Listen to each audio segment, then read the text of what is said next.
के दौरे अमरीका पर दफ्तर खारजा की ब्रीफिंग। आर्मी चीफ का दौरा दो दोस्त ममालिक के दौरे की कड़ी है, जबकि दफ्तर खारजा ने ब्रीफिंग में कहा कि दौरे का मकसद दिफाई ताल्लुकात का फरोग है। तर्जुमान दफ्तर खारजा के मुताबिक के दौरे अमरीका से कबल दफ्तर खारजा से मुशावरत हुई है।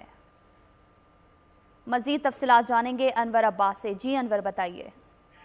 जी बिल्कुल, मुसल्लह फौज के सरबराह जनरल आसिम मुनीर के दौरे अमेरिका के हवाले से जब हफ्तावार ब्रीफिंग में तर्जुमान दफ्तर खारजा से सवाल किया गया तो उनका ये कहना था कि ये दौरा पाकिस्तान और अमेरिका के बाहमी ताल्लुकात के सिलसिले की एक कड़ी है और ये दौरे अमूमन ऐसे दौरे होते रहते हैं और मुख्तलिफ ममालिक के दरमियान इस तरह से ताल्लुकात कायम रहते हैं। उन्होंने ये कहा कि आर्मी चीफ के दौरे अमेरिका से पहले उनको बाकायदा तौर पर ब्रीफ किया गया और आर्मी चीफ कि ये सारा दौरा दफ्तर खारजा की वसातत से, दफ्तर खारजा के तावन से अमल पजीर हो रहा है और आर्मी चीफ के इस दौरे की बुनियादी तौर पे जो वजह तर्जुमान दफ्तर खारजा ने बताई उसका बुनियाद जो है वो दोनों ममालिक के बाहमी ताल्लुकात को मजीद बेहतर बनाना, उनको फरोग देना और ताल्लुकात में बिल्कुल दोनों ममालिक।